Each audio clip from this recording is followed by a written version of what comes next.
Dobar dan, dragi moji. Dobrodošli na kanal Emilina kuhinja. Danas pripremamo posne mafine koji se jako jednostavno i brzo pripremaju.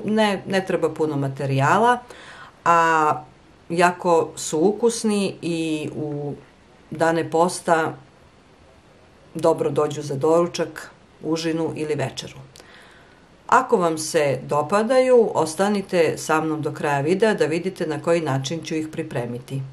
Za pripremu ovih mafina treba će nam kukuruzno brašno, belo pšenično brašno, kisela voda, krastavčići, paprika kisela iz tegle, ajvar, tunjevina, so i prašak za pecivo.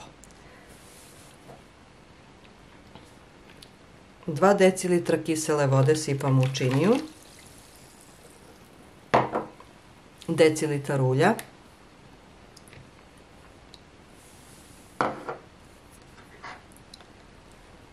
čaša od 2 decilitra kukuruznog brašna i čaša od 2 decilitra belog pšeničnog mekog.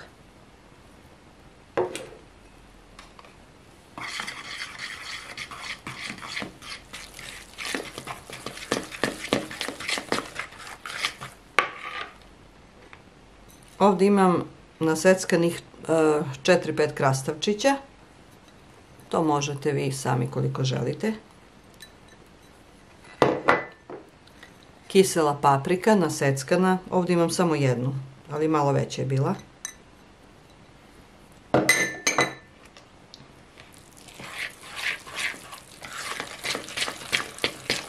Tunjevina, ona ja mislim da je 180 grama, reći ću vam to, napisat ću u opisu. Nisam je cedila od ulja.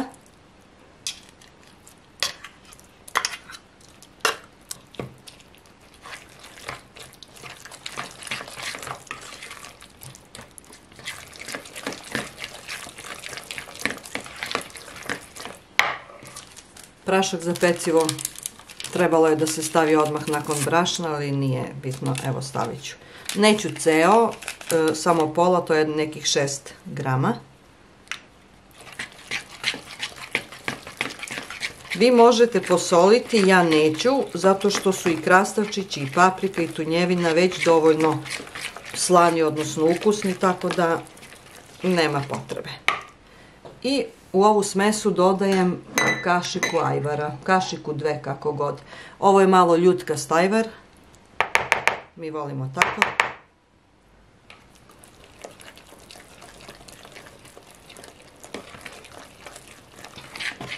I evo, kao što vidite, za 3 minuta smo napravili smesu za mafine.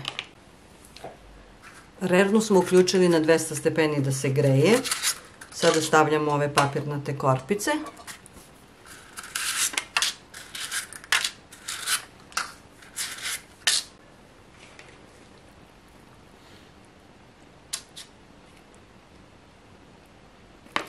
Ja ću staviti prvo po kašiku u svaku korpicu, a zatim ću dodati još.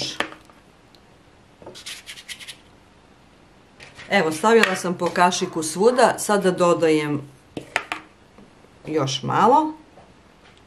Na ovaj način bit će mi ravnomerno svuda, da budu podjednaki. Nosim u rernu da se peče.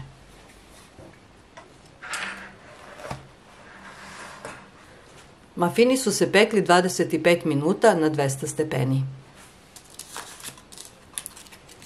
Jako lepo mirišu. Još su vrući. Izvadit ću ih da se malo prohlade. Evo, to bi bilo to. Posni mafini sa tunjevinom. Idealan doručak za dane posta. Još uvek su topli. Evo, napravit ćemo presek da vidite kako izgledaju. Evo, ne da su topli, nego su vrući, vreli su. Jako su ukusni, probali smo ih. Ako vam se dopao recept, lajkujte, komentarišite, podelite sa prijateljima i prijatno do sljedećeg videa.